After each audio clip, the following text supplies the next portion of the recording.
Because democracy basically means government by the people, of the people, for the people. But the people are retarded. And the budget will balance itself. Do I have to sue CNN? Legacy doesn't mean nothing. I'm gonna die and it's gonna be over.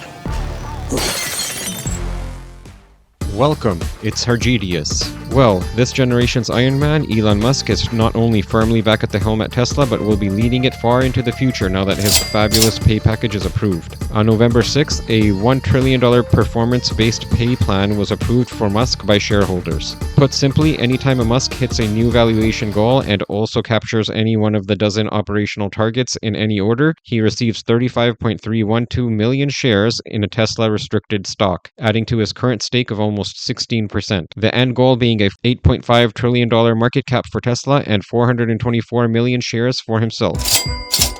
Of course, along the way, he gets to smoke as much weed with Joe Rogan and rack up as many baby mamas as he wants.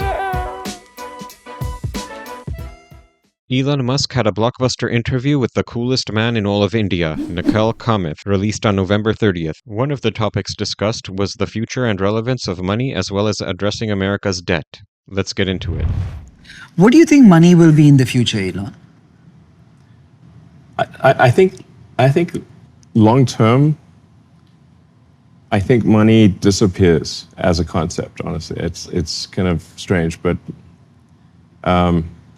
in a future where anyone can have anything, I think you no longer need money as a database for labor allocation.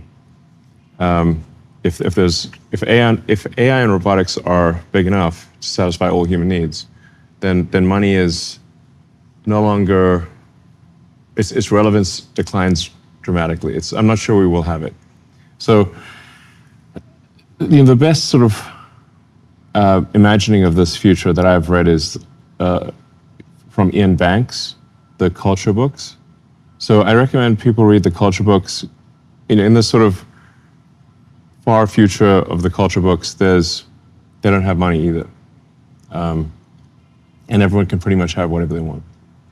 So there's still some fundamental currencies, if you will, that are physics-based. So energy is the true currency. This is why I said Bitcoin is based on energy. You can't legislate energy. You can't just, pass a law and suddenly have a lot of energy. It's very difficult to generate energy, or especially to harness energy in a useful way to do useful work. So I think that probably we won't have money, and probably we'll just have energy, power generation as the de facto currency. So, I think one way to frame civilizational progress is the percentage completion on the Kardashev scale. So, Kardashev 1 is what percentage of a planet's energy are you successfully turning into useful work? And I'm maybe paraphrasing here a little bit, but the Kardashev 2 would be what percentage of the sun's energy are you converting into useful work? Kardashev 3 would be what percentage of the galaxy are you converting into useful work? So things really, I think, become energy-based. But if you have solar-powered AI satellites, energy is also free and abundant, because we'll never be able to utilize all the solar energy available to us. So it can't be a store of wealth, essentially, in that sense, can it? There's not really, you can't really store wealth in like, you can only, you can accumulate numbers in it currently you can accumulate numbers in a database that allow you to some degree, to incent the behavior of other humans in particular directions. Yeah. And I guess people call that wealth. But again, if there's no humans around, there's no wealth accumulation is meaningless. This is a digression, but if you were to consider food as the energy for a human to thrive, Yeah. Food is Can- energy. It's literally got calories, just means energy. So can a farm which is self-sustaining be a commodity that is? I'm not sure what that means, but there's. I think the at a certain point you do complete the cycle where, and I think at a certain point you decouple from the sort of conventional economy if you have AI and robots producing chips and solar panels, and and mining resources in order to make chips and robots, in order to make you sort of complete that cycle. Once that cycle is complete, I think that's the point at which you decouple from the monetary system. I think that's pretty much the only thing that's going to solve for the U.S. debt crisis. Because currently the U.S. debt is insanely high, and the interest payments on the debt exceed the entire military budget of the United States. Just the interest payments, and that's at least in the short term going to continue to increase.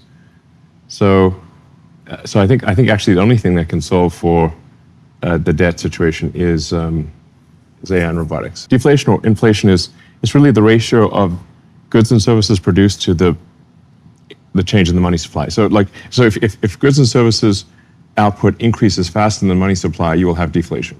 If goods and services decreases, if real goods and services output increases slower than the money supply, you have inflation. It's that simple. People sometimes try to make it more complicated than that, but it just isn't. So if you have AI and robotics and a dramatic increase in the output of goods and services, probably you will have deflation. Goods and services growth will exceed money supply growth in about 3 years. Maybe after those 3 years, you have deflation and then interest rates go to zero, and then the debt is a smaller problem than it is. Yes, Right? that's most likely the case. So Elon is in the firm belief that money will lose all relevance in the future and become unnecessary. Elon clearly believes and states that the productive value of AI robots will be so great that everyone will have their needs and wants taken care of. This concept is a bit of a mindfuck for me.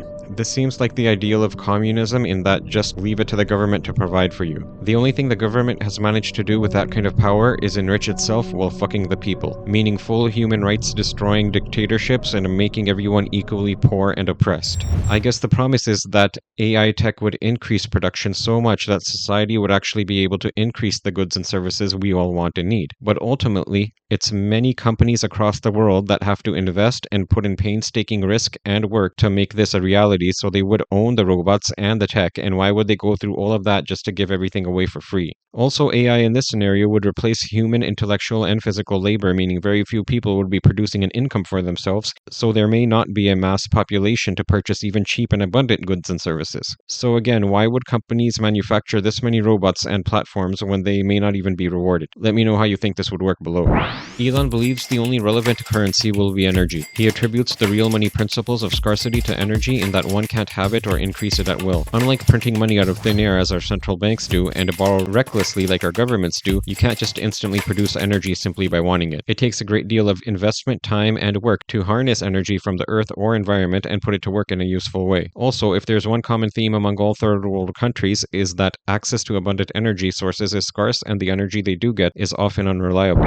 Elon says we decouple from the conventional economy and monetary system as soon as AI and robots are producing chips, solar panels, and mining resources in order to be able to sustain themselves in a closed loop. He says this is the only thing that would solve for the US debt crisis, as the interest payments of $970 billion exceed the $850 billion military budget. To solve for the debt crisis in this context, I guess, would mean the cost of extremely expensive services and subsidies that the government provides its citizens in terms of health, food, shelter, and paying the salary and benefits of government workers would come down so substantially that the growth of the debt would be dashed maybe entirely. That would mean there would be more time and an easier time to pay the debt down with tax money no longer necessary for these services, and maybe even with tariff money.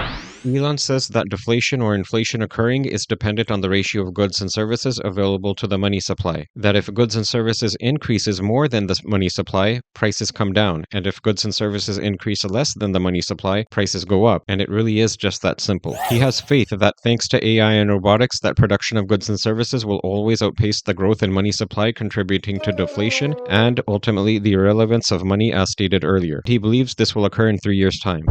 If you've enjoyed this broadcast, hit like and subscribe. I'm not gonna lie, it's hard for me to get my head around the concept of living in a world where work is optional. And if you're at least 25 years of age, then you've been working or otherwise thinking a great deal about work or what to do for a living your whole life. So when Elon and others in this space keep saying there won't be a need to work, it's an idea that can't help but make you do mental gymnastics to get your head around it. So are you guys down with unlimited productive growth brought to you by AI robots, or will humanity rue the day that our AI achieves a super intelligence and becomes a sentient? Wait, didn't we make a couple of movies about that sort of thing already?